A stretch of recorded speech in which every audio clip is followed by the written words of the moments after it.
Fortunate to have Gary Mayabb, Greco-Roman national team staff.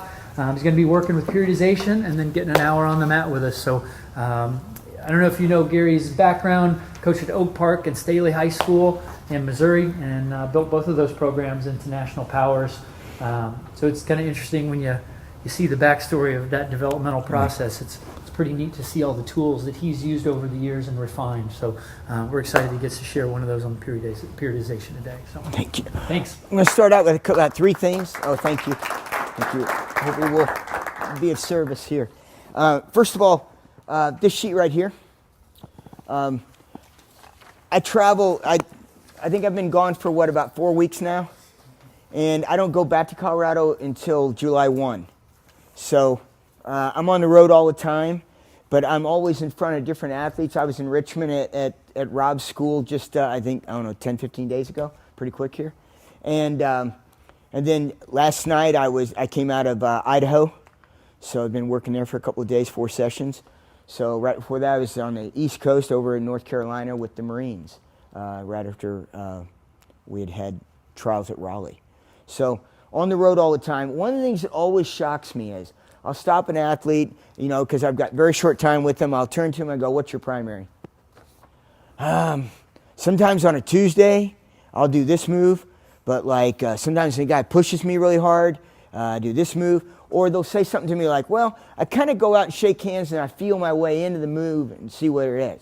I'm thinking, you're trying to go whip the best in your state or the best in the world?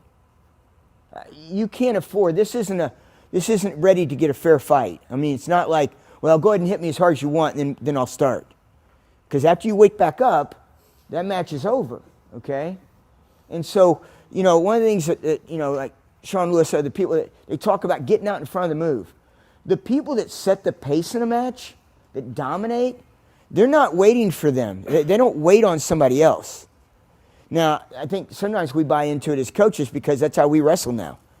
Because we don't drill anymore. So if I wrestle with a younger athlete, I just let them come into me and I'll let them make the mistakes and then I'll get away with it, right?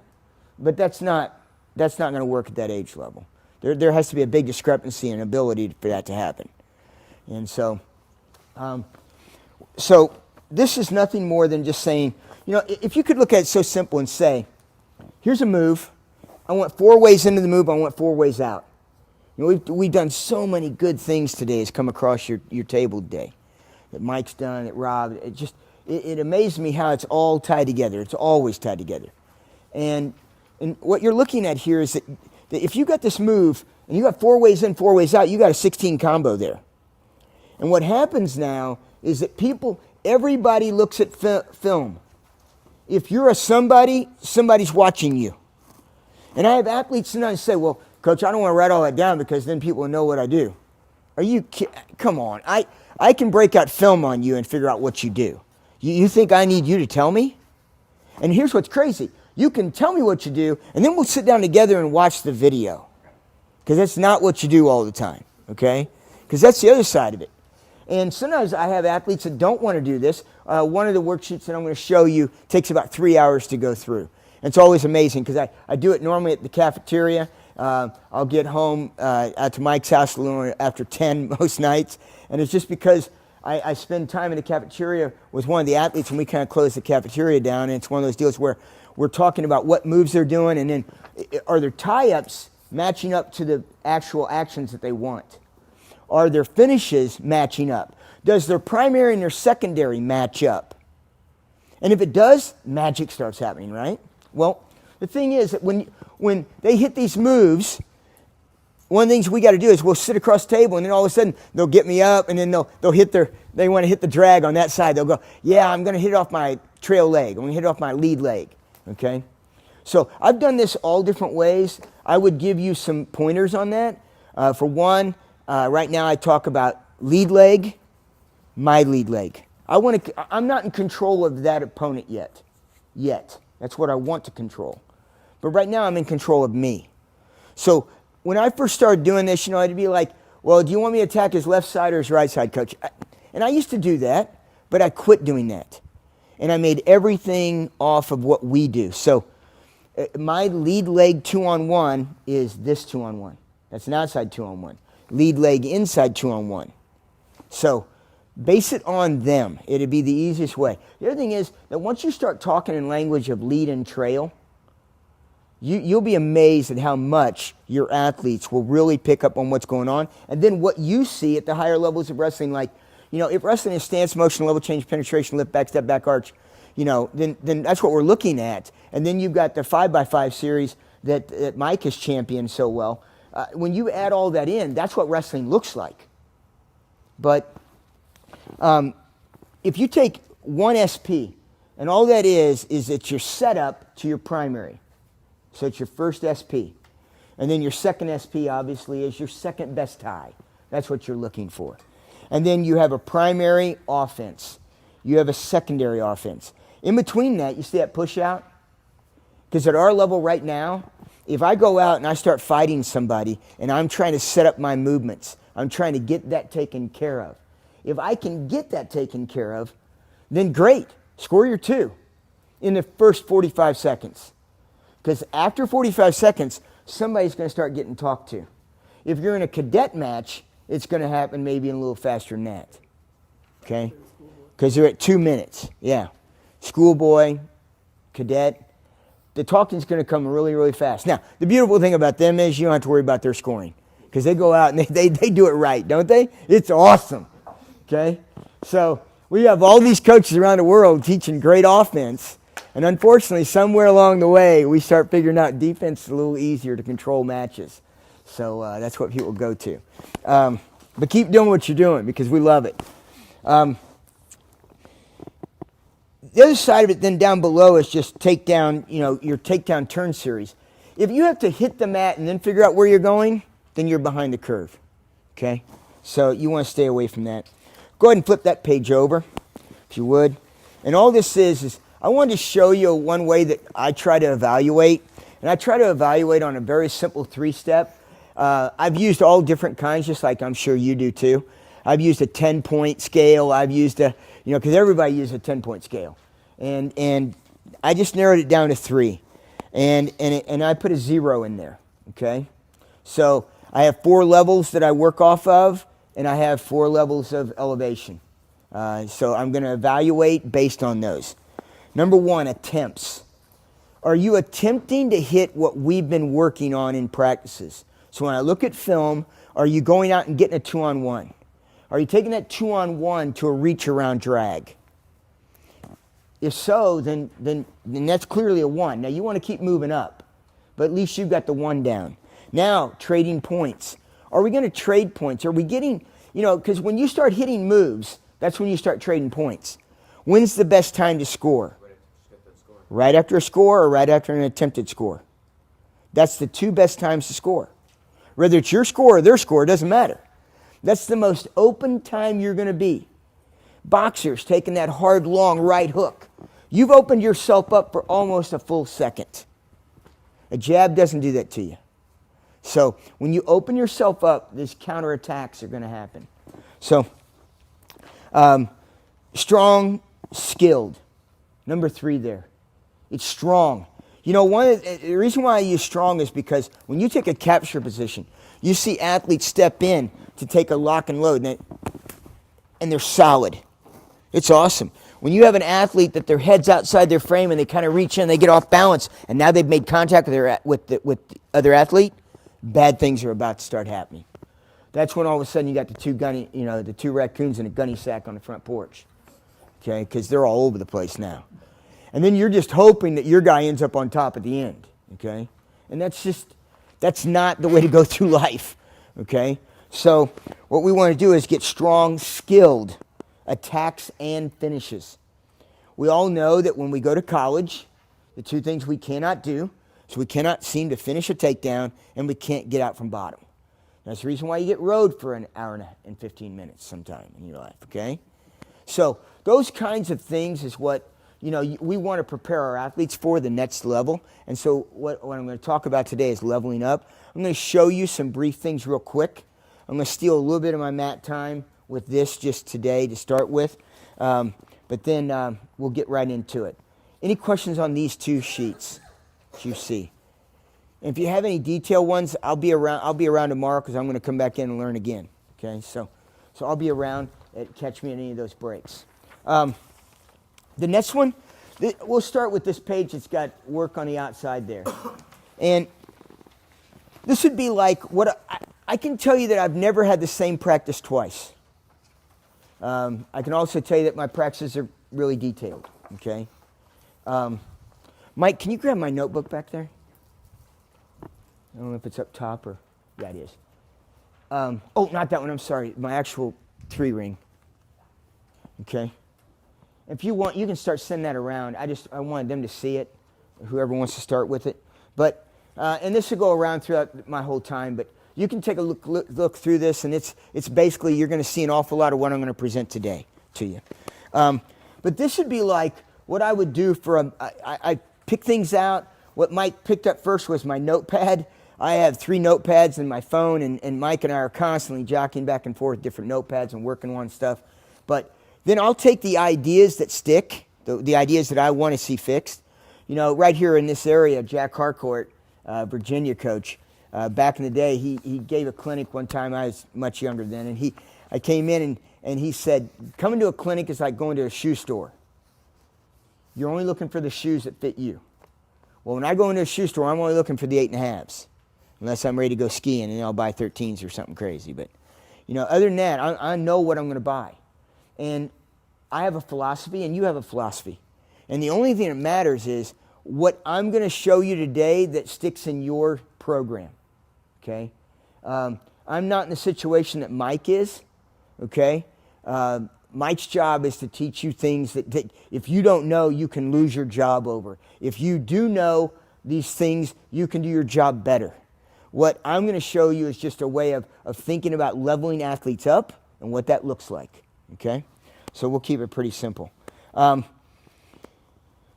defense first strategy of deterrence.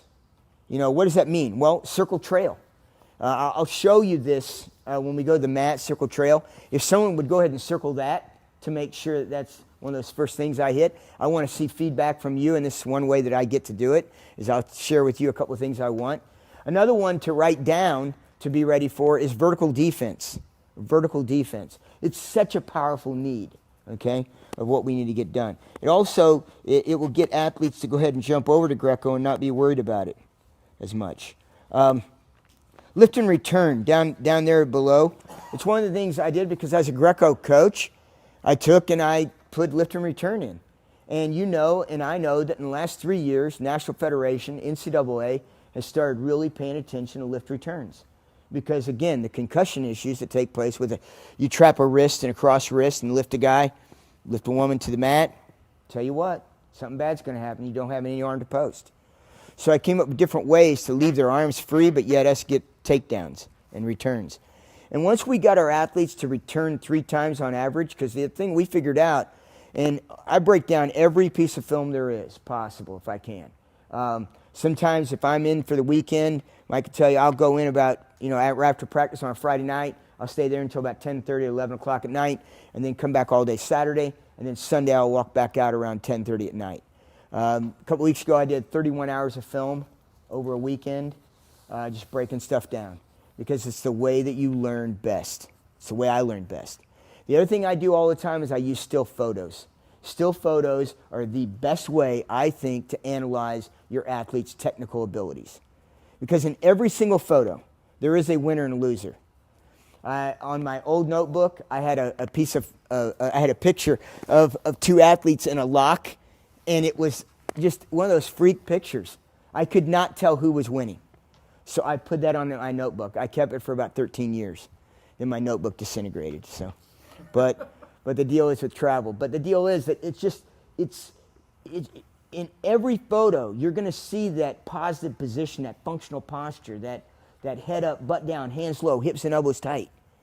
And if you can see that, then you know who's winning in that moment. And if your athlete wins in more moments than the other, probably going to be successful. So, energy management, legitimate threat. Placing, I don't know when, but a few years ago I quit doing fakes. I don't teach fakes. I don't do anything with fakes. I teach legitimate threat. If I take a 2-on-1, reach around onto a single leg and pull up that leg, you're going to be threatened by me. If I do a 2-on-1 A-frame, and that'd be another one to write down because we'll go over A-frame, but I take a 2-on-1 A-frame, I run you, you run back into me, and I throw the arm down, you're going to turn and face me. I know you're going to turn and face me. Because if you don't, you're going to give up a cheap two. It's going to be embarrassing. So you're going to turn and face me. And when you do, that's the best chance I've got at getting a great front head hold, okay, on a really powerful wrestler. So I just encourage you to do this, to look at what you do and what you want to be successful in. And then I built all of my practices off of this. Didn't have the same practice ever, convert them, but I always had the same concept. And then next month, build from there. Next month, build from there, okay? I was fortunate enough, I was an official for 35 years, and 206, I started becoming a more full-time official at the Big Tens, and it was a great opportunity for me. I love that conference. I love that was a special championships, to be able to work with those athletes and coaches. And but every time I went to call a duel on a Sunday, I always took 1 page of notes over how to become a better official. And then I took 1 page of notes on my flight home about what I was going to work that week with my athletes, my size 8.5s, okay? Because not everything's going to work off that, because they're college for a reason, okay? They're 125-pounder with 152-pound arms. So not the same cat that you're coaching, right? And then finally on the back of this one is a more detailed sheet. I've heard several of you talk about process, and moving athletes through. And one of the things that we noticed in Budapest 2 years ago was that we were losing the hand fight. And if you lose the hand fight, what happens then is that then you're retreating out of the hand fight, you're giving ground, and then you're going to start giving up passives. And so we've got to, one of the things that Coach Lennon wants them to do is fight in through the tie. And so getting them to do that, and that's why that second column of counter, it's not in color, but like the 2-on-1, and I can post this with Mike, and he can put it out to you electronically, and that way it will all be in color. Anything that's in blue that I do, anything that's in blue is your opponent. Anything that's in red is you, because obviously internationally red is home, okay? So anything that's in red is home. Anything that's in blue is our opponents. Another thing you'll see on a lot of my writing is PO. PO is partner opponent, because we're going to fight as we train, and we're going to we're going to train as we fight. We're going to fight as we train. So we're going to make sure that how we practice is how that shows up. If you push your athletes during practice, you're going to see some of those things that show up during competition that you don't like, and many of the things that you do like. To me, that's where you fix things, behind a closed door, right? So you got these mental issues you want to do, push them hard enough, put them in that heat enough that they respond that way. Because then, when you see something in a match, we had a deal, at Oak Park. We started it. We did it at Staley as well. But, none of our coaches could talk to the athlete right after the match. We never let that happen. I always told the athlete, that is your time. Now, I'm going to tell you where to go so I can come find you. But every time we walked into a tournament, we went and found that's your cool-down place. Go to the state tournament, that's your cool-down hallway. That's where you go when you're done. So you come off, you have your bag. When you come on, you are strapped. Chin strap, shoes are strapped and taped, and then your straps are up. Period. If you're in public, those 3 things are happening. You don't get to do the little funky turn my helmet sideways stuff. You don't get none of that. What you do is you fight hard, you shake hands, then you run off. On the way out, I'll give you your bag. You take it to the cool down area, you get your cool down. And then we'll walk back there, we'll watch you cool down. If you want to talk right after that, we'll talk. You don't want to talk right then, we don't need to talk right now. As I tell the coaches, take notes. You can talk to them later, okay? But it gives them a way to say, this is how I want to be treated, okay? So, any questions on either one of those? A lot of stuff there. But take a look at it, digest it. This next part is something I do quite a bit, and I just use it off my phone. And I'll just create a chain series, and then work it. So this right now is A-frame 21 cycle rib push. I'm going to show this to you. I'll answer any questions you want on the mat, but I wanted to throw a couple of things out to where if you've got questions, I'd like to see more of that, Gary, that kind of thing. So this first one, you see what's on the menu there. Oh, let me back that back up. And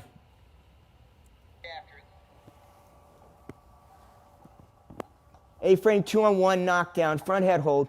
Now, I've only been working with these athletes about a half hour when we did this. But you see how much foot motion there is? This is how wrestling, the transition piece is what's so critical. Right up.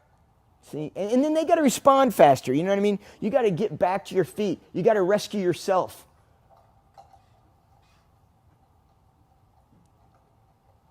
Now, it's not artificializing it. It's saying, run at this pace.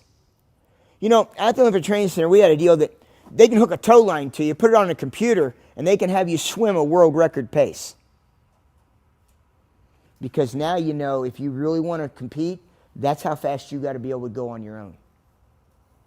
This, to me, is very similar to this. It's telling them that the very next thing, nothing that we teach is going down a one-way street. If you get to a dead end, we did something wrong. You have to have options. And every step you take, you have an option to go somewhere else, okay? So this next one, what I did here was, this is where when we start working with our athletes, one of the things that we want is we have them tell us their primary. So we put them in their tie. So this is a 2-on-1 right here. He's taking an elbow outside 2-on-1, and he's just elbow lifting. But all of his offense is going to come off of this. So he's got 4 or 5 pieces of offense, but it all comes off this one tie. So he has a target. He knows what he wants. We have athletes that walk out, shake hands. They don't have a clue where to put their hands. And then we teach them moves, but they don't know how to get to the moves. Once you do this, you're not going to stall very often because Cale knows where he wants to put his hands. Okay? Now, this is his partner that day, Tawana people. So he's going. Oh, sorry, same one. Let me go back. One more.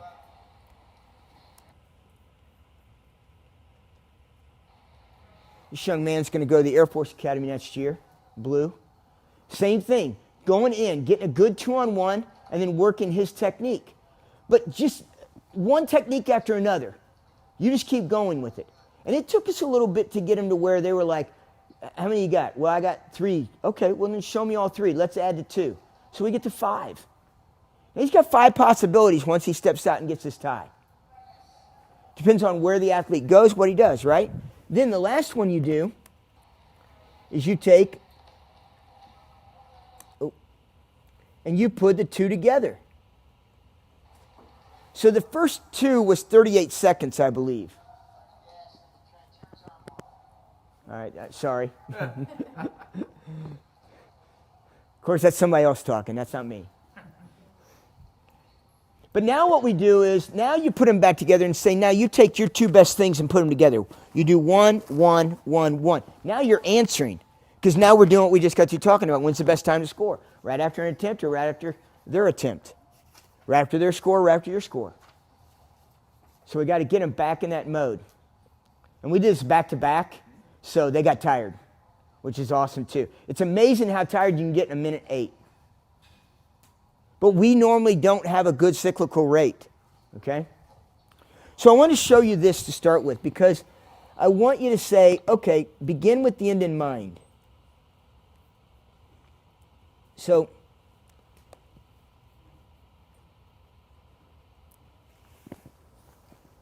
now I'll buzz through this. Okay, so level up. When you level up, we're going to level up on the arete. We're not going to level up at one piece, okay? It's going to be, you got to level. You know, one of the things that Rob did so well was he said, listen, you have to coach the whole athlete, don't you? You might have to coach their parents too, by the way, okay? There's an awful lot of factors here.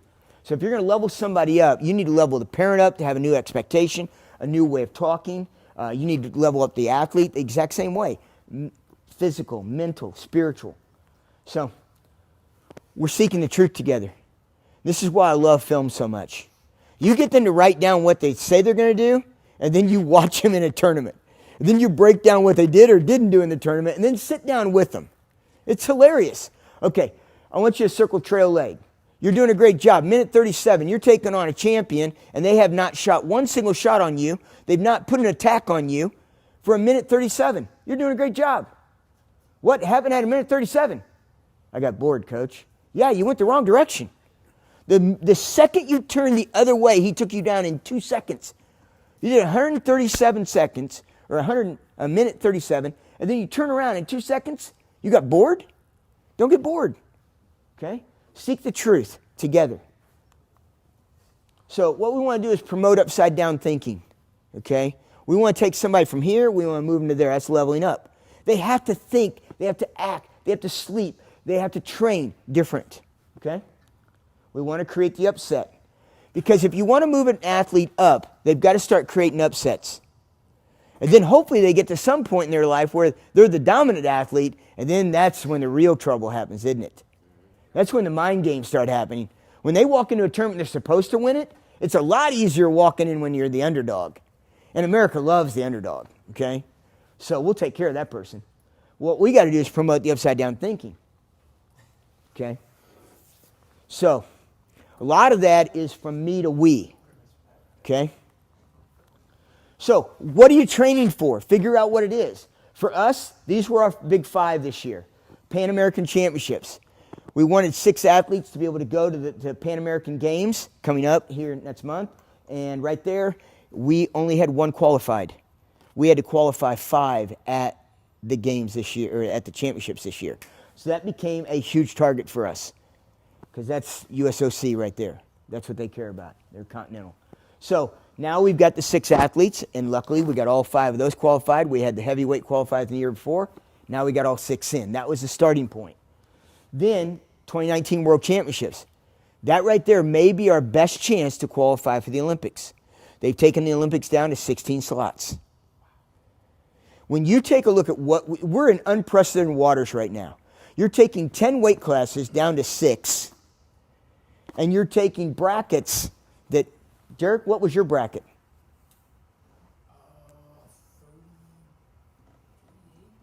38? Yeah. 16. Oh, and by the way, a lot of brackets have been compressed.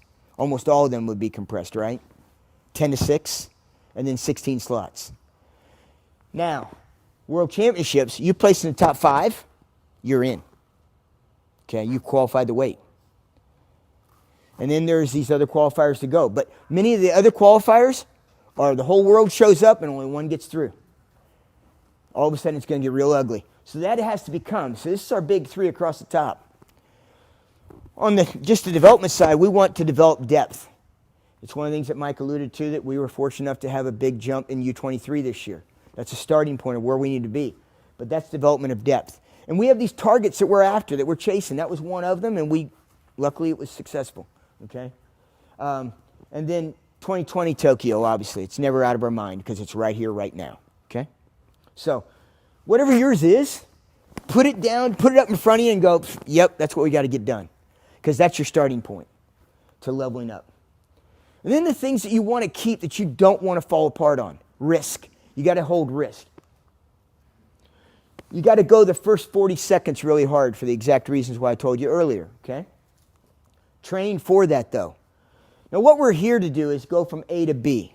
So if you would, with your table right now, just, right at your table there, what is from A to B? And how do you get from A to B? And here's what I'm asking. I'm asking for each of you to give 1 word, and I know it's going to be unbelievably hard when I tell you 1 word, because you want to give me like 50. But give me 1 word that really matters to you, to your program, to how you operate and do business and how it works for you in your program. 1 word. The best word you have at leveling a student athlete up. Getting them from A to B. And I'm going to give you a whole 30 seconds to do it. Go. And the reason why, because I'm asking you like I'm asking the athlete primary. What's your primary? I'm asking you what your primary is, coach. Your number 1 word. And then someone at the table, write down those 4 words. Or 3. We've got a couple of tables of 3. So someone, give your word to describe.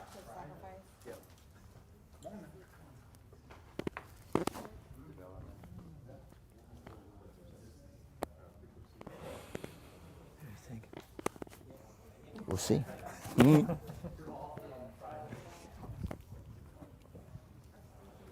Anybody got them? Any table got it? Go with it. What's your 4? Support, focus, pride, and lead. Learning. Support, focus, lead. No, learning. Learning. I'm sorry. Learning. Yeah. And what's the other one? Pride. Pride. Okay. Yeah. And I got to tell you, growing up, I was taught, don't be prideful. And then I realized, wait a second, pride has a lot of power to it. So, it doesn't mean to be boastful. It just means pride. If you have pride, you can have ambition, right? So, great words. Guys? We got trust, commitment, consistency, and intensity. You just hit my X and Y axis. Trust and commitment. That's me. If I can find trust in a person that I trust and commitment, I'll go to the wall for him. I'll do anything you want. I'll go as long and as hard as we need to go. If I can hit those two. Sometimes I've had, my wife will ask me, Gary, why do you tolerate that off that kid? Because he's got my X and Y. Okay? And that's why. All right? You figure out what your core is, then you can attack and then you can move people up. But it's not about moving them up through whatever somebody said, whether I said it or anybody said it. It doesn't matter. You and I both know it only matters. That's where the rubber meets the road. Okay? So, trust and commitment. Give me the other 2 again. Consistency, intensity. Whew. Nailing it. Consistency. Over time. I'm going to give you Kaizen coming up. Okay? We'll talk about that. Go ahead. Sacrifice, development, and evolve. Yeah, if we're going to level up, you have to evolve. That's what Mike had brought up earlier, right? Right on the money. And I love the, and your first one? Sacrifice. Yeah. I wanted you to say it one more time because, I get a call 2 nights ago from a parent of an athlete that says, hey, we want to do this, this, and this. And I'm like, well, I want to be tall too, but I don't think that's going to happen. So, it's like, I don't think you can have all those. I think you're going to have to pick. And they're like, yeah, but I want it all. I want to be tall. Not going to happen. So I'm going to have to choose something, okay? And that's sacrifice piece. There's so many people, especially in America, right? Because the beautiful thing about our country is we think we can have it all somehow, okay? So, and I'll say right now, I know that Derek is in the crowd and many of you, but raise your hand if you've served. Thank you very much. One of the reasons why we get to do that stuff. Yours? Yes, sir. Intensity, effort, focus, accountability. Here, wait a second. Have we crossed over anybody's yet? Maybe 2 or 3, that's it. Intensity. Intensity. Focus. We're throwing out the biggest words possible here, and we're all sitting there nodding our heads going, yeah, that's a good one. Yeah, that's awesome. Okay? In the back. Tenacity, frequency, accountability, and commitment. Yeah. Like tenacity. It took me, I had perseverance, commitment, and dedication. I had those 3, and I kept playing with them, trying to get to where my axis would land. And it ended up being commitment. And the reason why is because perseverance, it said you had to go down to go back up. You had to persevere over something, you know what I mean? But commitment just says, I'm going in full bore and I'm not coming out, okay? And that's the only reason why I changed it. But I think that some of these words like tenacity and intensity, very close, right? I think. But you got to figure out what fits for your program. What's your 8.5, okay? Coach? We have grit, discipline, and efficiency. That's 3 to finish on, right? I mean, as soon as grit came up, everybody's like, "Oh yeah, you're grit," right? That's us. That's who we are. So I love it. Well, really good job on that, getting from A to B, because it's the how. That's the how you get from A to B. But again, it's not going to matter what I give you today. It's not. It's going to matter what parts you take away from the weekend, what parts you've done in all of your success that you've had so far to get to that point. Know yourself. So we do know that's a process, though. We know that athletes start out with they don't know what's wrong. They don't know why they're doing it wrong. They're just doing it wrong, okay? And then they start thinking about it, and they can start recognizing what they're doing wrong. You know? Again, what's the first stage of a 12-step process? Recognize you got a problem. You go to an AA meeting, you know what you're going to say, right? That's what's going to happen. So, conscious incompetence. I know what I'm doing wrong now. And that's the start of the turning point. Because then you can start thinking about it, and then you can be competent. And I don't think there's confidence in athletes. You know, you were talking about, well, what magic words can we give them to make them feel better about... Listen, they're going to go out there by themselves. That's the bottom line. We can help them, we can aid them, but us rubbing their back, and that does nothing for the slaughter, okay? So we've done all that work in the room, hopefully. And so conscious competence.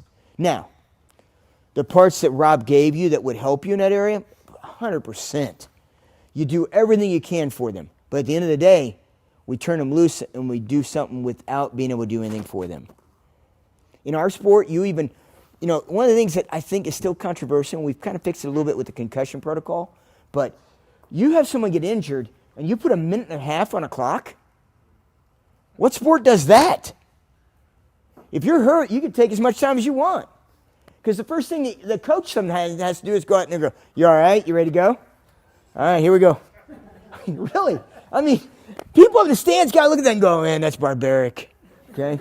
But it's pretty tough, isn't it? It's pretty cool. So the deal is conscious competence. And then finally, where we do it without, I'm sorry, I keep getting in your way. I'm so tall. So when we do this, it's unconscious competence. It's, if you hit a head outside single rotate double to the back, that takes a little bit less than 2 seconds, 134,000 neural firings in sequence. And we know how come we have to drill, right? So I'm into 5 words right now, really big. I love processes.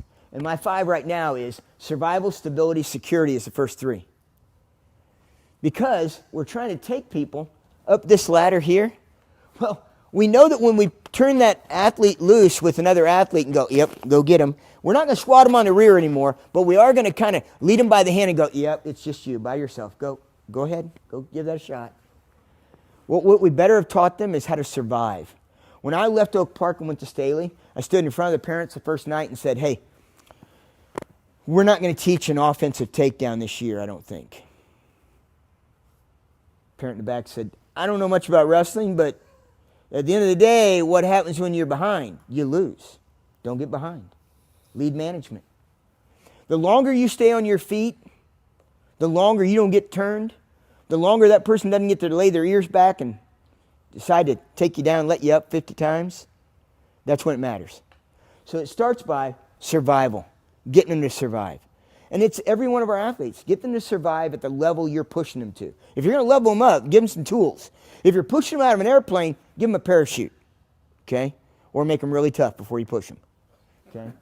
And then stability. Once they become stable, and to me, stable is always in position. That's why we always, coaches say position's important. It's the most important thing we do. It's omnipotent. Position's everything. Positive position. Head up, butt down, hands low, hips in, elbows tight. Stay there, right? Do it through movement. And then finally, security. Once an athlete starts being able to counter, if I go out and take on Derek, first of all, wrong weight class, okay? This turned out really bad. But the bottom line is, he blows through a lock on me and throws me over his head like he used to be able to do all the time. Then at the end of the day, I don't have any security. I better backtrack to stability. Now, I won't have much stability, so I'll be out there surviving. This thing goes up and down. But if you can talk that language to yourself at least, then you can...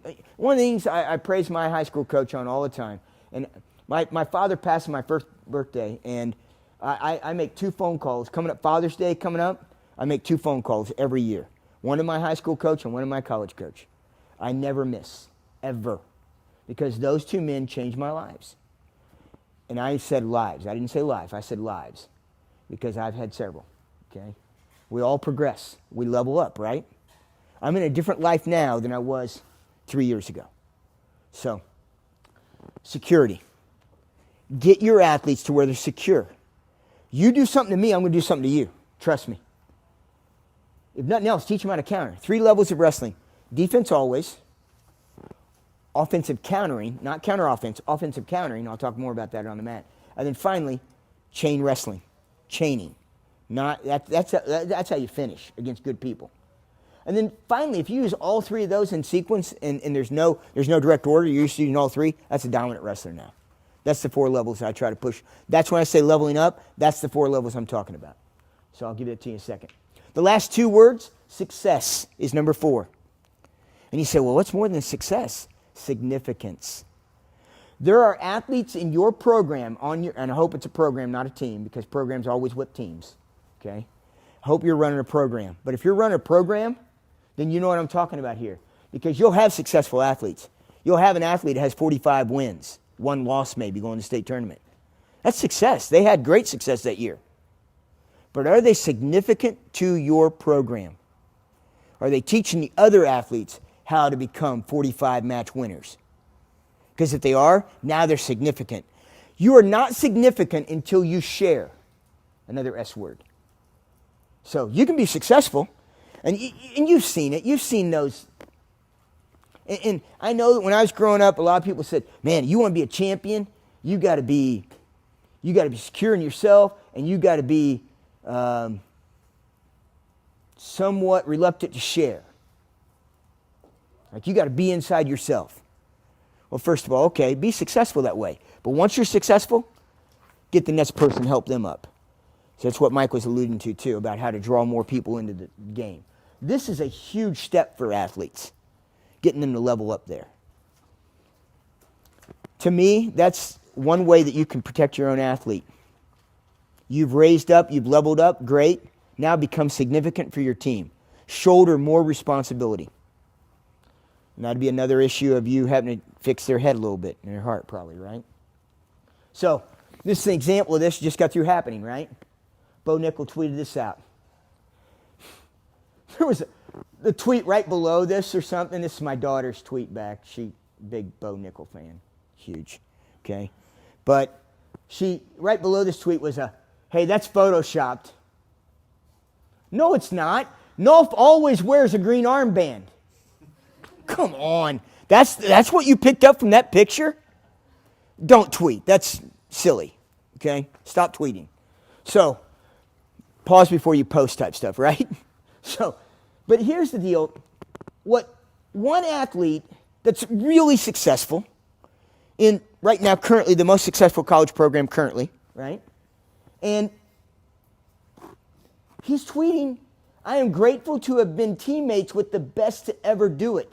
Jason Nolf changed the game. Do you think that's significance? That's significance. Both these guys are successful. And I would argue that both of them are very significant to our sport.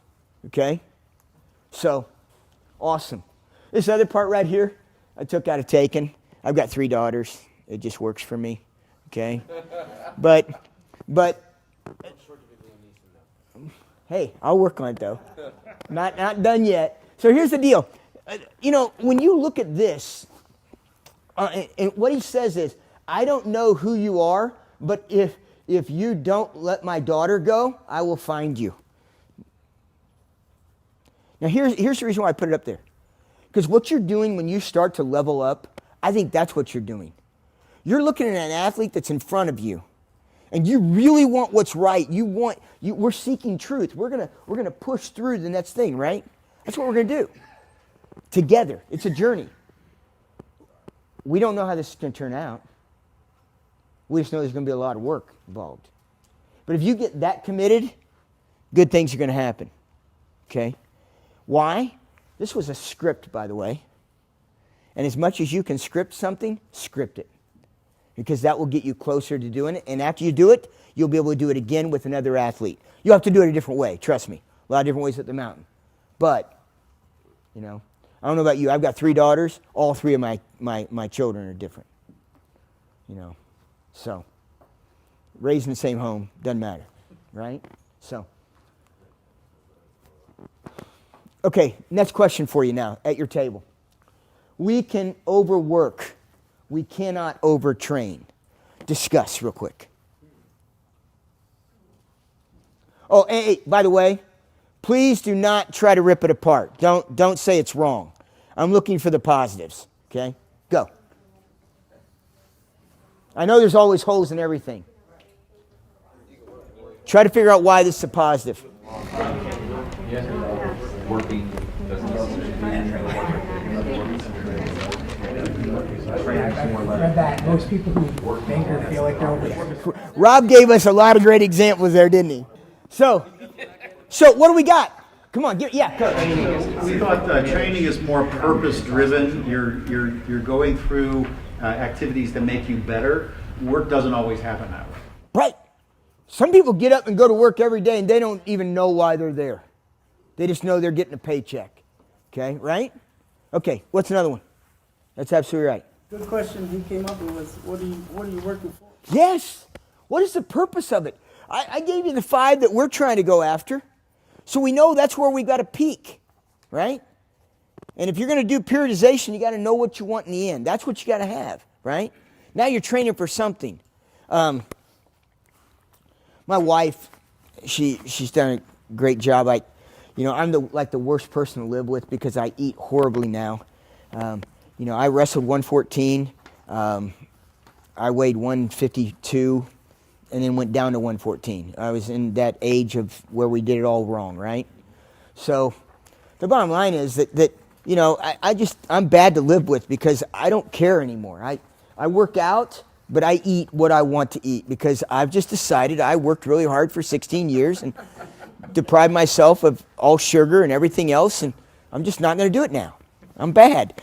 But I'm horrible to live with. And so my wife has worked really, really hard, and she's changed her life, and she runs now. But when she runs for a race, her weight, how she feels about herself, everything is awesome. And you got to understand that in my whole length of marriage, I've never brought up weight one time in my life. Ever. Because we're all different. We're all different, right?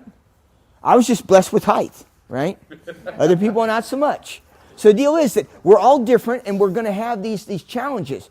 But one thing that helps her so much is that we were talking about this 2 nights ago on the phone. Hey, what's your next challenge? She said, well, it's an informal challenge. I said, well, we might want to formalize it. We're going to do the incline on the 7th of January or 7th of July. Okay? So. What? Like the Red Bull incline? Oh, no, the one out in Colorado at the training center. So, yeah, we're going to go out and do the incline. So the deal is that, at the end of the day, we got to give a purpose to it. So that's awesome, Coach. What else? Well, I looked at it as work can lead to exhaustion. So you're training not to be exhausted with the work that you're doing. You're getting where I want to be. Anybody else that's close to that? I mean, yeah, you can work hard and work in the wrong direction. Absolutely. 100%. Training is more of a lifestyle approach, not like work. Yeah, it's how we eat. I told you I was bad, okay? It's how we eat. It's how much we sleep. It's how much. So can you overtrain? You cannot overtrain. Can you train wrong? Yeah, you can. But you can't overtrain. Because if you're truly training, then you're putting in 8 hours of sleep. If you've had a really tough day, then you've got 72 hours of less intensity if you're training. If you're using that old model that we used back in the day, it was 3 hard on, 1 off. 2 hard on, 1 off. 1 on, 1 off. So you had 3 days off in a 6-day cycle. But you start off with 3 hard days, okay? Yes, ma'am. You had a really good statement. So, we kind of touched on this idea. I had read a quote once that said, most people who feel like or think they're overtrained, they're actually under-recovered, not doing enough to recover. Bam! That's it, right there. 100%. And you're right, it is. It's the thing that we don't do very well. We build in all these training cycles. Are we building in training cycles or are we building in work cycles? And we got to be careful, okay? So, these are my 3 that I level up off of. Defense always, offensive counters, chaining scores. If you can use all 3 at one time right here in this apex, now you're a dominant wrestler, okay? So, that's how you level up, in my opinion. That's what I'm going to throw at you. So, work, recovery, rest. So now we're getting closer to training. Work, recovery, rest. Recovery is not the same as rest. Okay? So a lot of times what we'll do with our athletes out there is after a Thursday, Friday hard, we'll go into active recovery on Saturdays where they've got to go down and they got to get in the cold plunge. They've got to go out on a walk that we a lot of times we'll do the incline or we'll take a hike or we'll play a game. On Sunday, it's rest day.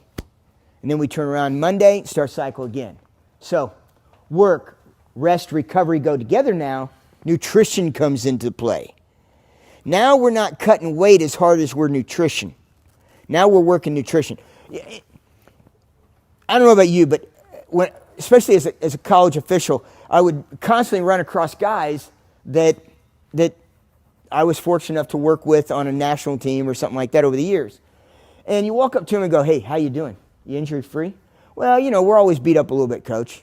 "That's good, but you're healthy pretty much." "Oh yeah, everything's minor. They're just dings." "Awesome. Good job for you. What's made a difference, man? You've made a big jump this year." "Oh, coach, finally, I got it in my head. I started eating right." It's like the last thing that great athletes always fix. And it's so consistent with what the story they tell us, right? So pick up on that feedback and try to get it to them. Now, this is almost like a losing battle, though, again. This is that you're going to say it 100 times, and then they're going to pick up maybe. Or maybe you got to do 1,000 times. Because as athletes, especially as wrestlers, we're pretty stubborn. So, mind, body, spirit, arete. The Greek word, arete, we just don't have a good enough word for this. I like it. Okay? We don't have a word that means all three of those. They do. Okay? And this was the Greek frame of mind that led to like Olympic thought, those kind of issues. Because they looked at it and said, you as a person have these different components to you where you are mind, body, and spirit. And when we get all those together and we move them up, now we can really get somewhere. So if you're going to level somebody up and you level their mind up but not their body, won't work. You got to level up all three. You got to do a lot of what Rob just gave to you, okay? And what Mike was talking about earlier today, even with the card stuff. So everyday work, neutral, top, bottom. Now you got to balance. So what we're doing all the time is we do 5 things with the Greco program. Push, angle, top, 2 directions, bottom, defend. So, and then finally, fall work. So find out your balance. I would make up some practices. One of the greatest things I ever did was the day I took the job at Staley, I walked out to my car, I picked up my phone. I was fortunate enough, I walked into the interview, and when I came out of the interview, they offered me the job. So I was very, very fortunate. And I went out, and I got out my cell phone, and I called my 7th grade coach. And I started to say, and he hung up on me. And I called him back, and he hung up on me again. Called him a 3rd time, I said, "Coach, don't hang up on me." He goes, "What do you want?" "Well, you know what I want, otherwise you wouldn't be hanging up on me. So, I know you're retiring this year. I would like for you to come work with us." He goes, "No, you do not need me." I'm like, "Listen, you're my first phone call. Please have lunch with me." He did. And I told him, I said, "All I want you to do is come into my practices once every 3 weeks and give me a report card. And because I respect you so much and you know so much about our sport." And he never missed a day in 9 years. That's his commitment. But every night, I put on my headset between 9 and 11, got my computer out, and he would give me a report card on my practice. If you get the opportunity to do that, do that. It's one of the greatest things you'll ever do in your life. It was the funnest thing I ever did in coaching. Because this balance thing, I'm pretty radical. So I give myself a plan, and then I attack the plan. But in doing that, I make a lot of mistakes. And he would call me at night and say, "Great job, Dig. You just robbed Peter to pay Paul." "Mean what, Coach?" "Hey, what you taught on top was great tonight." "No, not enough balance, though." Next day, come in, put balance on. So this balance thing, I learned the easy way. Getting told to me. And then I'm in control. Write down sometime what you think you're in control of. And then wonder why you do the job. Because another one of the things my high school coach, he said, "What do you want to do?" What's your life goal? I said, I want to be a teacher like you. Stop, don't do that. Coach, I want to be like you. No, you don't. It's the only job that a 15-year-old owns your contract. That has come back on me several times in my life to say he's absolutely right. So, this balance, find it. Try to when you're leveling up. So training. Mike asked you earlier today, have you understood the LTAD model? If you haven't, write that down, LTAD. It's done by Canada. Canadian group people did it. And it's awesome. But what it does is you take a country like Canada, has limited resources, and then they're going to compete on the world level. Well, I looked at it and said, I have limited resources as a high school coach. I want to compete on a national level. How can I do that? I use this model all the time. Learn to train, train to train, train to compete, train to win. And what does win mean? What does win mean? What's important now? Thank you. I use it just like Mike does. I do not use it as a you get your hand raised thing. That's not what win is. Win is what's important right now. Okay? So what's important to the athlete? Academic goals, wrestling goals, lifelong goals. Now, some people say, well, I'm the wrestling coach, so the only thing I care about is that. Well, then you're not going to level this person up. I'm just telling you that right now. Because everything that Rob brought in and said that was going to happen, whether it's with parents or other athletes, that's going to happen to you. Okay? So, notice these all have like 3 different circles, right? That's the reason why. I know it's harder to read that way, but I want you to get the concept that these all blend together. And all you got to do is sit down, and what I do is I sit down, I love circles, and I just draw a couple of circles, and I start putting stuff in that's important to me. And that's how I design most of this stuff. So my levels, stance and motion, level change. Level 2 is penetration lift. Level 3, back step, back arch. If I get an athlete that can do a back step, back arch, he's not JV anymore, okay? If they're really capable of doing that. So my deal is that I want to be honest with my athletes. My high school coach was always honest with me. He would tell you exactly where you are, almost brutally sometimes. I was undefeated one time, getting ready and bouncing it out. And he's like, hey, you're not going to win this match. Coach, I'm undefeated. I'm 27-0. You're not going to win this match, Gary. Go out. You got districts in 2 weeks. Don't get hurt. Be smart. Hold position well. I was so mad. Then I got throttled, you know. And then I come up, and he had slung me under the table. And you know these little the hook, you know how the tables fold out, and it's got those little bracings? That table had that. One of my fingers got caught on the wrong side of that as he threw me under the table. Broke my finger. And then I come up, and he looks right at me. He goes, what did I tell you? It was awesome. The man was always honest with us. Never sugarcoated anything. So, now, we know we live in a different world, and that's what Mike's been telling you. That's not the world we live in anymore. Athletes aren't going to jump through walls just for that reason. 3 months year-round. All I'm saying here is I'm not telling you to try to make sure that if you want to level somebody up, you got to turn them into a 12-month-a-year wrestler. That's not what I'm saying, so I'm going to say it up front, okay? What I am saying, though, is that it's about time and energy and efforts, okay? So if I'm looking at this 3-month time period, I'm going to get a 3-sport athlete, I hope, okay? I don't mind the 3-sport athlete at all, okay, as a coach. If I get to a 2-sport athlete, I'll tell you how much I like these guys. We did a deal at our high school, and it might help you if you're a high school coach, but our football team was amazing, okay? So you got an amazing football team.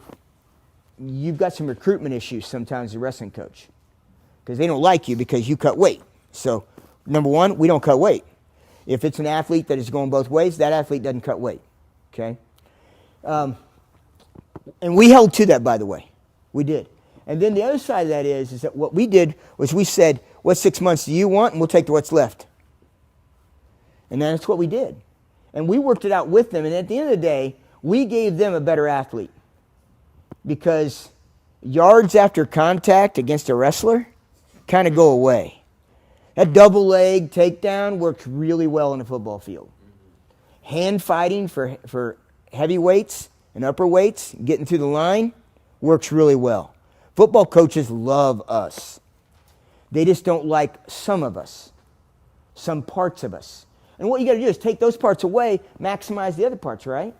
To help out yourself. But that two-sport athlete, we gave an award at our banquet.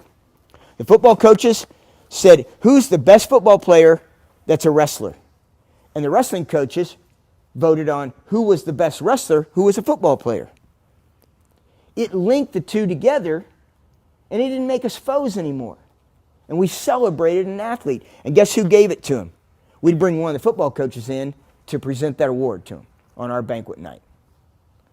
I went to work the Big Tens one time over at Ohio State.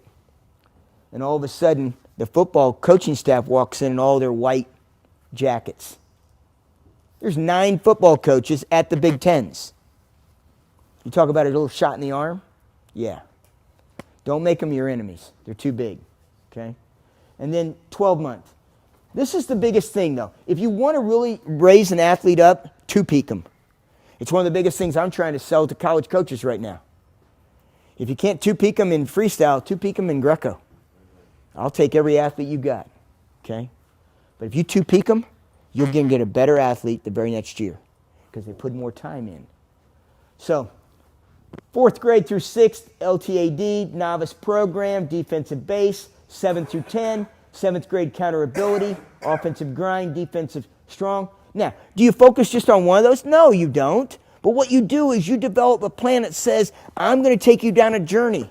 This is why you can look at your athlete and do what you guys talked about just in that last session a lot. And you can do it with true honesty, seeking truth.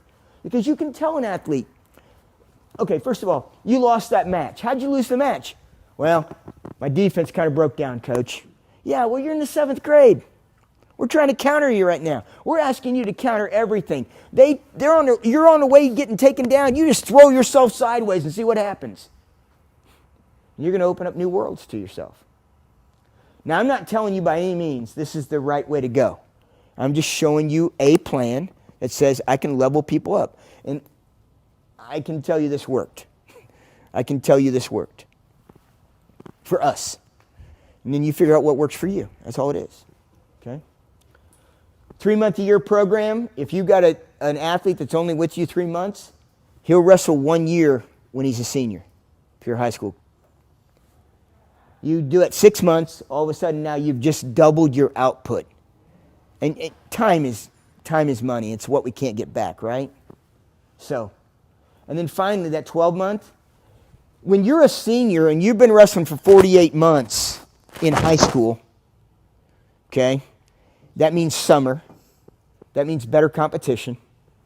That means, let's say that you're a class 4 high school guy. I'm class 4. Okay, good. Go to these other states. There's no classes now. Everybody's together. Very best wrestlers. So, big difference there. 48, 24, 12. This guy meets this guy. Bad news. Las Vegas will give you book on that. Okay? So, put down what you want them to know. And then get them to know it. I can tell you that our athletes could say, head up, butt down, hands low, hips and elbows tight. They can do that position. Lines of defense, head, hands, forearms, hips. Okay? And then chain. And then what that chain looks like. Stance, motion, level change, penetration, lift. Go over to brawl. Move your opponent, lower head, lower hips. Okay? So, clear it up then. Take away the mess and make it clear for them. Clean it up. But I urge you to write down how you're going to level your athletes up. Okay? So, these are my words. One of the things I'd like you to do before you get out of here this weekend is work with your table, because you guys threw out 4 words. Somebody wrote those 4 down. I think those 4 words are worth examining for everybody that's at your table. My words are these. It always starts in that upper left-hand corner. It's black and white. It's safety. We traveled a lot because we wanted to be nationally ranked high school team, and we traveled a lot. Rule was, you're never over the speed limit by 4 miles. 4 miles an hour. 4 miles an hour. Had a coach one time all of a sudden outdistanced me a little bit. I shot a little text to him. I wasn't driving, by the way. I didn't drive. That was a rule. Don't let Mayabb drive. Okay? Because I always want to be on my computer. So I get behind the, I put somebody behind the wheel, I get behind my computer. 9 hours, I'm good to go. Okay? So I have a lot of airport time now. So trust. Trust is right there in the middle. And you can tell trust, effort, and commitment. There's my big three in that area. Okay? Now, I appreciate effort. So I value people. I applaud effort. And then I value the people itself. I applaud their effort, but I reward performance. And as an official, I did that same thing. If you're working really, really hard, I'm going to bang you with stalling. Oh, you got 2? That's 2. I'm going to reward performance. Okay? So it's the same thing we do with all of our athletes. Communication, right in the middle, in gold. Came out a little yellow there, but because that's going to be your hub. We're only as good. It doesn't matter how much we know. It doesn't matter how good we were as wrestlers. The only thing that matters now is how good our athletes are, period. So we got to level them up, okay? And then finally down here in this bottom corner, it goes from safety to accountability. Everything is on here for a reason the way it is. It's put either on the front side or on the back side. It's put in the middle. It's put in red. It's put in white. The only two that's direct is appreciate effort. I love this picture for that reason. This little Swedish kid, 9-year-old. He's doing wall-ups. You do 5 push-ups out of a plank. You walk yourself up. You get 5 verticals, then you roll it out. It's a great little drill. Works really good for parterre defense. Works the stuff that we do. I love it because it's effort. It's got everything in here in that photo. So, I'm not telling you I'm right, but I will tell you I don't do anything without a purpose or a reason in my life. So, goals, mission, vision. This is my personal mission statement. I will fully exhaust myself in a cause greater than we are for those who stand with us. It has nothing to do with about a duck under, a body lift, a throw. It has nothing to do with any of that. But this is what operates me, okay? I will, I don't know, I rolled in last night, Mike, 1? There's an awful lot of mornings that start at 6 and end at 2. I will fully exhaust myself in a cause greater than we are. I work for USA Wrestling. I will work incredibly hard for the athletes that will be in front of us. And that's who I care about. Development mission statement now. We commit ourselves to create and sustain a safe, inclusive training environment of learning that challenges and inspires each of us. Us.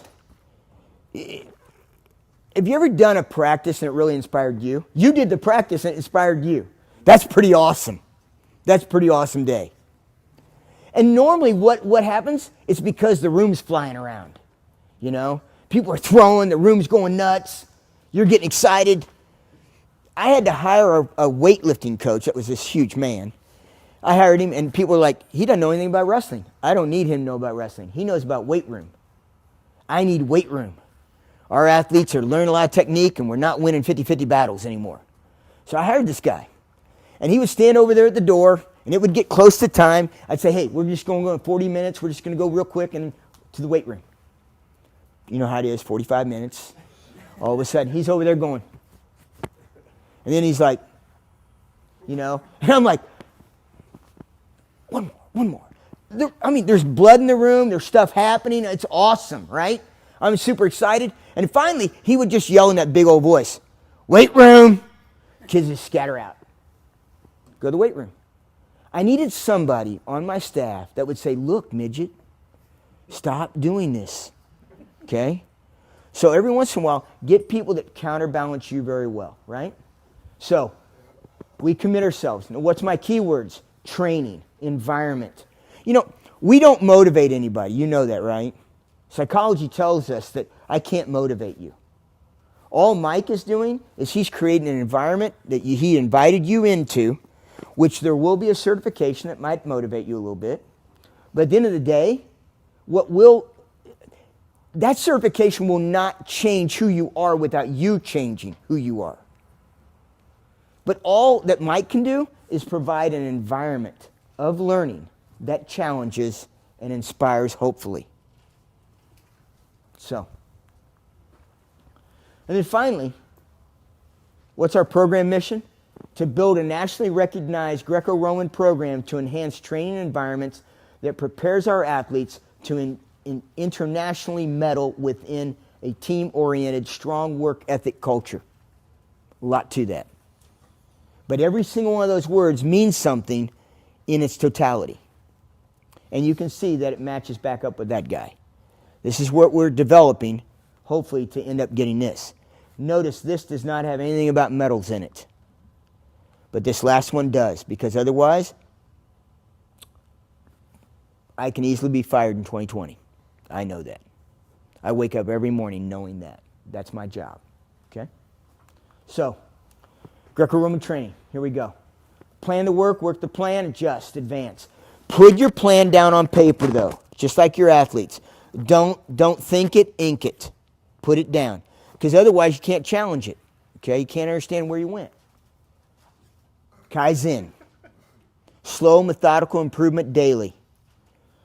We're going to start out this way, but they're going to end up being that. I'm sure that if you went and wrestled in college, you felt this way. I walked in day one. This guy walked over, shook hands with me, goes, let's go. We start drilling. I get throttled really bad. I walk out of the room. I'm like, who's that guy? He goes, that's Greg Anderson. I was like, wow, he's unbelievably tough. Yeah, and guess what? He's in your weight class. I'm like, that guy's not in my weight class. That guy's way too big to be in my weight class. He goes, give it about a month. Sure enough. And again, I had that typical freshman story. Did not score my first takedown until after Thanksgiving in the room. Okay? And my thought was, how could anybody ever get that good?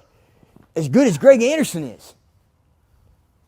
But then all of a sudden, you're the fifth-year senior. And you're going, come here. And then we're sharing lessons. Okay? Everything's got to be athlete-driven, though. If it's not athlete-centered and driven, we're making a mistake. How can you level somebody up? Are you leveling them up for you, or are you leveling them up for them? This is where I always get myself in trouble. But to me, when we start leveling people up for alternative reasons, in other words, not theirs, ours, to me, we're prostituting children. And that's a really brutal word, and I know that, and I mean that in all sincerity. But when we're not acting in their best interest, we're acting in our best interest. Coach? When you see an athlete that has potential, Yes. and you think they can do more, and so you push them to do more, even though it's not their goal, where do you go from there? Two things. Great question. Thank you for asking that. Number one, remember, there's an up and a down. So let me inverse that to answer it maybe. When we have that athlete that we think there's so much more in them than they're giving, okay? Because that's kind of where you're going with this. Now, I look at it and say, let's rewrite your goals, okay? That's the first thing I do. Just as if there's an athlete that turns in a goal to me, and this happened to me all throughout my career, state champion. First of all, it's an outcome goal. Redo it. What does it take to be a state champion? Well, I got to come early, stay late. Very good. That 15 minutes late you were today and how you didn't stay after yesterday's practice, write that down. Now we're going to fix that problem, right? But as soon as an athlete writes down a goal that's theirs, but it's just totally unrealistic, I'll let it play out because it's their goal. But a month later, I'm going to be going, wait a second, you had a goal. It was to stay after practice. I haven't seen you. Let's rewrite your goal. Now, what I have to do there is do the exact same thing when it's on the other side of that coin, Mike. And what you said is, I believe this athlete could be the next big thing. And I'm like, you can do this. Stop. Are they ready to do that? Because they're not ready to level up. And you bring up a great point. Leveling up is with everybody. But remember what we're doing together, athlete and coach. We're seeking the truth. The truth is, he doesn't want to go. That's really hard for us as coaches. That's that really sucks moment. Because it's like, you're incredible. You could be incredible. I was not even a quarter of the athlete. You are. No, that had nothing to do with it. So what do? We rewrite his goals again based on me sharing that out to him or her and then deciding what they want to do. I love what J. Robinson said, was that we must create symbiotic relationships. And the symbiotic relationship is, it's them and you hit a middle ground. And that's how we work together. So, I don't know if that's an answer, but that's one I did. Okay. Create an individual plan for each athlete. Okay? What's the plan look like? Well, start with a countdown. So this is what we're doing this year right now. Senior, U23, U20, junior, cadet, and then schoolboy, schoolgirl. So right here, now we're finishing. So begin with the end in mind. Here's the championships in Nur Sultan, Kazakhstan. Here's Budapest, Hungary, U23. Here's us in Tallinn. Here's Sofia, Bulgaria. And right here's Budapest, Hungary, where we leave next week. So that's how I started my spring. Well, last year, as soon as it got announced. So what do we have to do to get them ready for those moments? So begin with the end in mind, what you want to do when you want to level up. And then create a plan based on that. Now, our plan here is based on push, angles, parterre top, parterre defense, and fall work.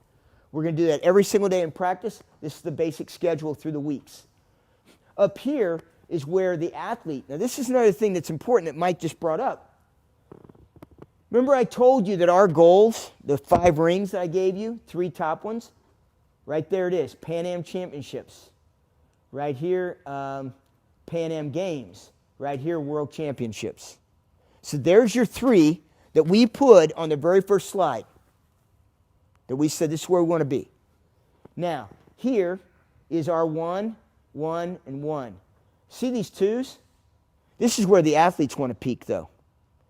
And if you're going to periodization, it's about peaking them at the right time. This is where we get a little bit off track between coach and athlete. And you bring it up, Mike. What does the athlete want? Well, in our case right now, the athlete wants this one because that right there was Raleigh, North Carolina. That's whether you make the challenge term or not. Right here is Final X. We're starting right now. And right here is the next Final X. To the athletes, sometimes that's where they peak. But we don't want them to peak there, do we? We want a world medal. We know we're going to get 10 guys to go to the world championships. What we really want is 10 medalists. Okay? So, that's the disconnect. And the disconnect in these goals, it's the same way, right? So, this is our calendar for cadets. I just gave out to them. So it's got all the opportunities that's in front of them. And right here we put on, you got 61 pursuit training days. You got 61 days to train. Not to work, to train. So one of the biggest things we got to do is, I'm taking in stuff every day right now is, because if a coach grabs one of these cadets right now and says, Gary, you know what? We're going to go to cadet national duels. Then we're going to turn around and I've got an opening for junior duels. I'm going to put him in junior duels. Oh, wait a second. This kid's so talented. I want him. We're going to send him to Northern so he can take on international competition with the Finnish team. Oh, wait a second. We're going to send him to developmental camp, and then we're going to have him at your cadet world team camp, and then we got to go to Fargo this year.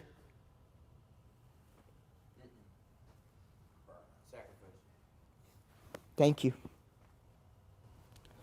Now, as the national team coach right now, I am told not to talk about what they can't do.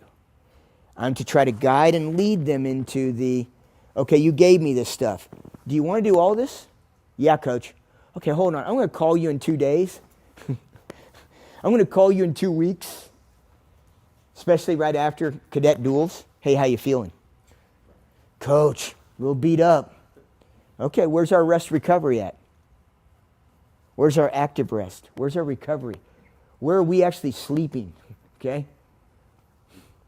So now we're in training because we know that these 3 days are going to happen.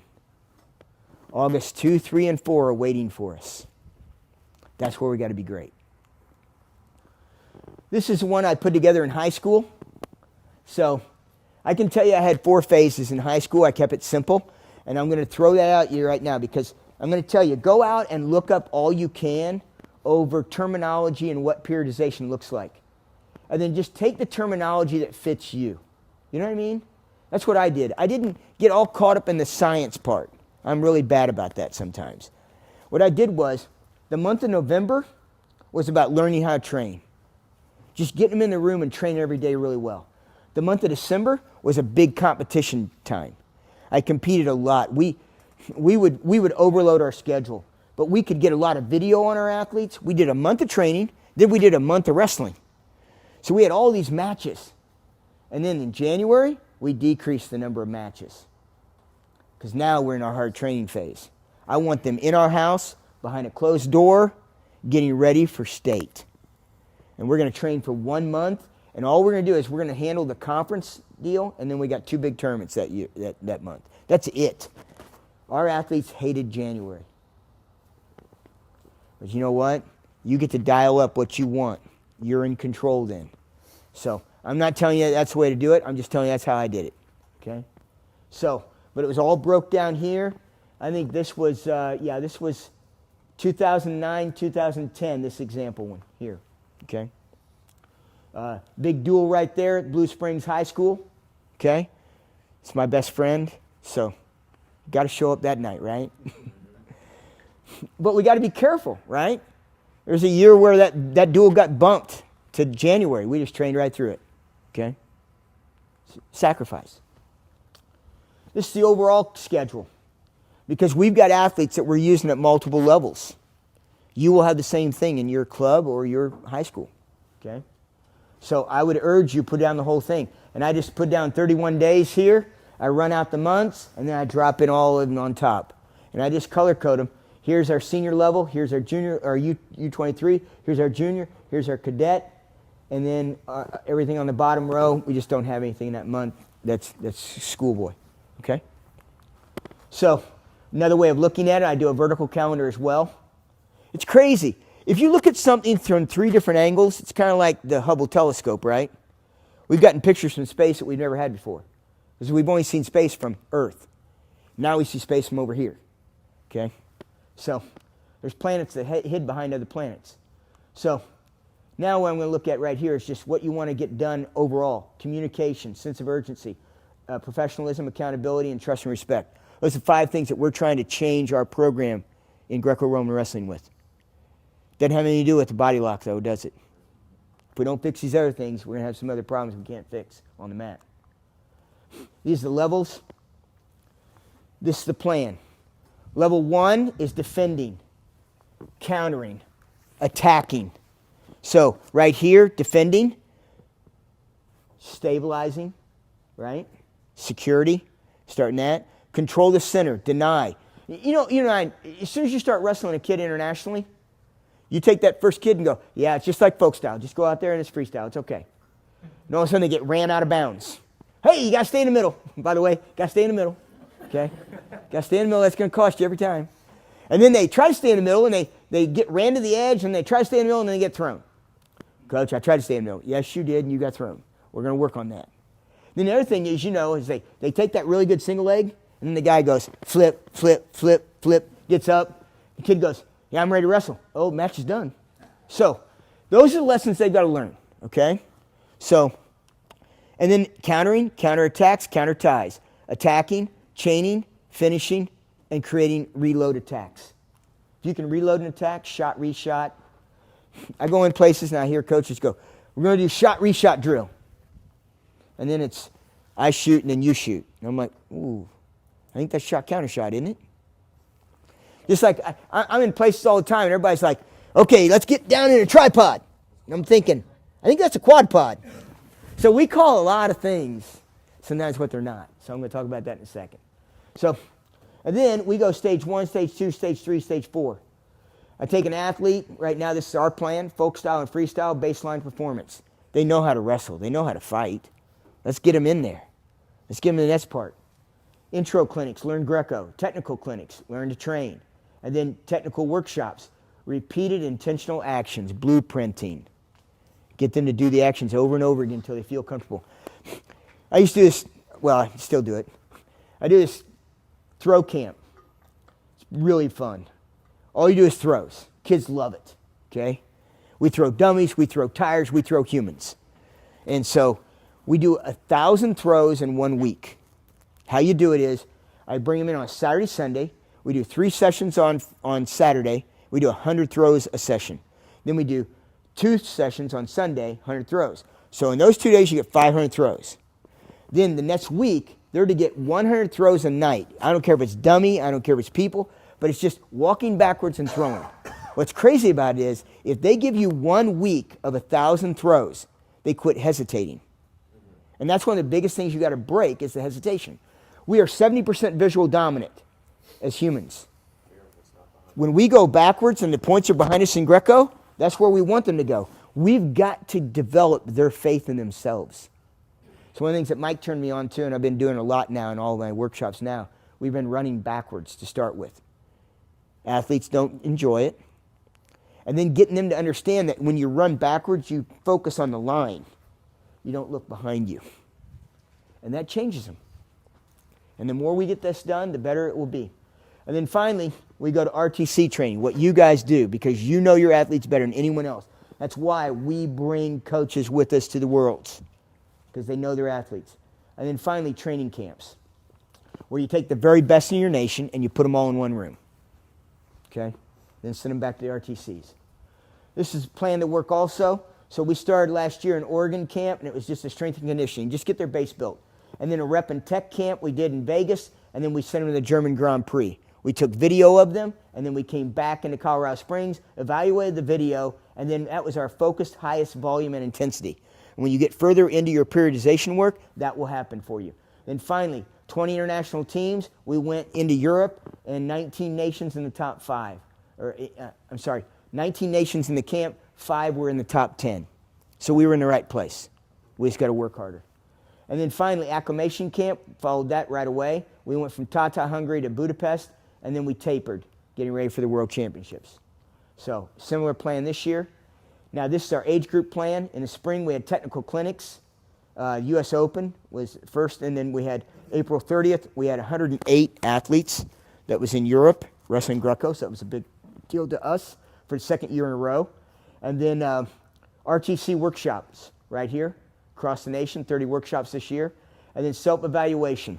We've added that in. Mike talked about it earlier, talked about it with you guys. And then finally, World Championships, what I showed you we're all gearing into. So every single day, these are the 5 things we're going to work on. I don't know what 5 you're going to work on, but figure out what 5 it will be to level them up. So neutral push, capture ties, one of the biggest first ones. Workout objectives. We have different workouts and different objectives. So this was a repetition workout. We did it in January, and we did that to get ready for Worlds coming up. I'll show it to you here in a second. Vertical defense. I'm going to show that to you on the mat, but it's an over tie rib push, vertical change, sag, overhook the elbow, expand the lock, lateral head rip. So we'll work through that. This is what vertical offense looks like, vertical defense. We want athletes to get to this spot. If they can get this spot, they can rotate and they can lift. The 2 things we need them to be able to do. How do you get them to do it? Well, we use drill, and then we have different levels of working with them, live, spar, and play. What we found was coaches have all different approaches to that. We had all these different words that take us up the mountain. We use different words for these too. What some people call spar is a different deal.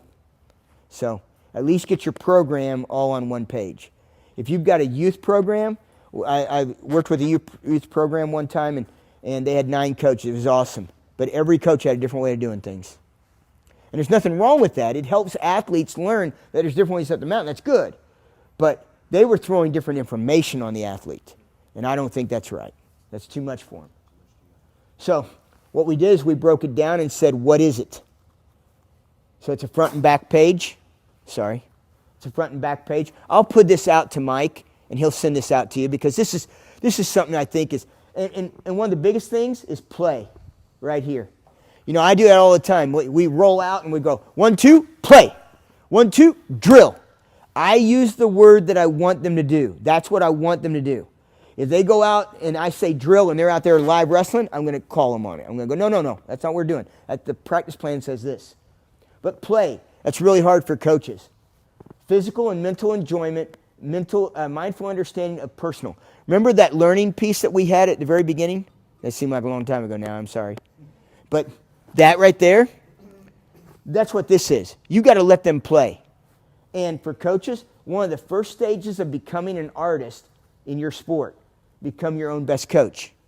Start learning what's right and wrong for you as an athlete. But as coaches, what do? We got to do? We got to shut up momentarily.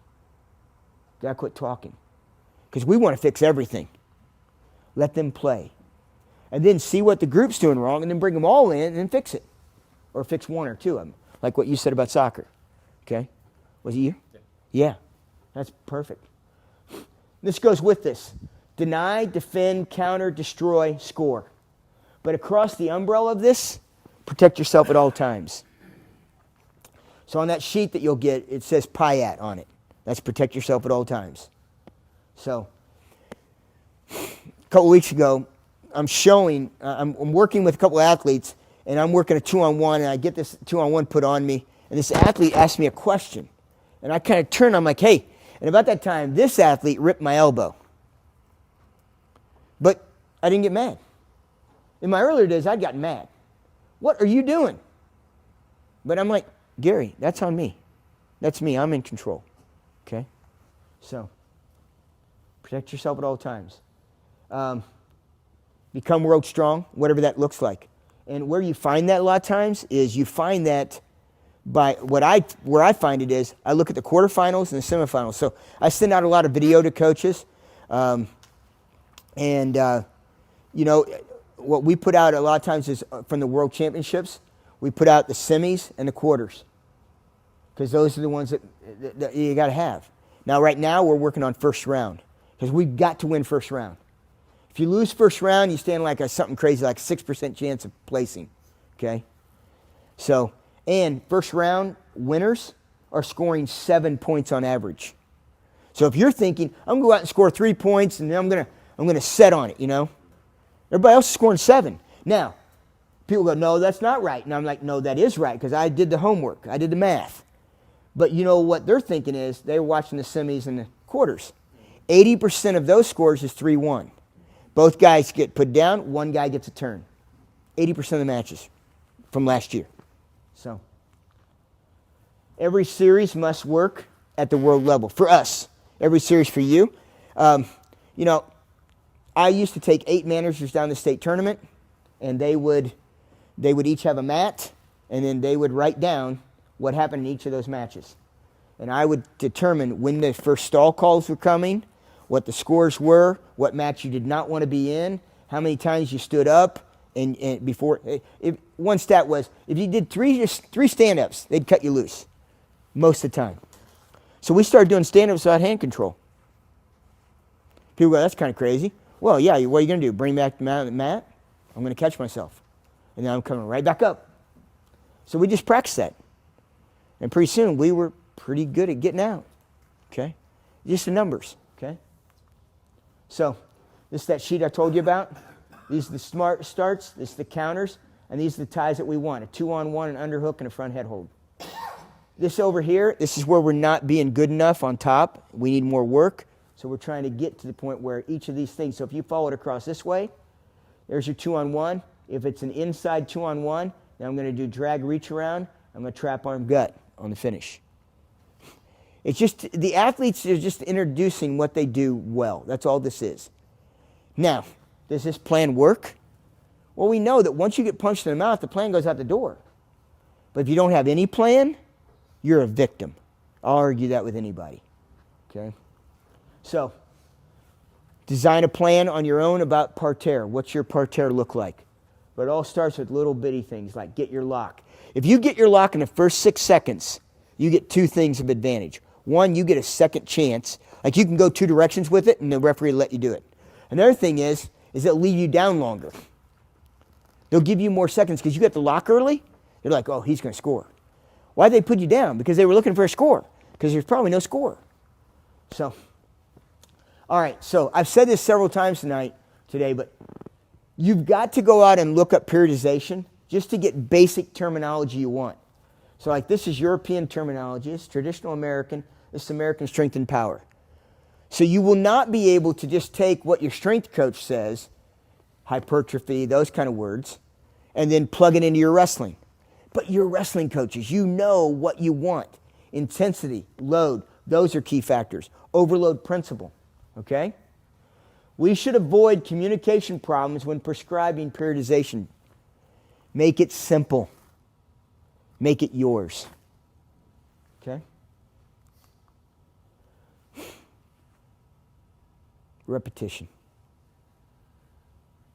But do you build repetition into your training? Do you have days of repping? If you do, then now you're training. This is that practice I was telling you about. Right here is the amount of percentage that I wanted the athletes to be in. Notice, everything here is 50, 50, 90, 75. It goes to 100 there, but it's only one session.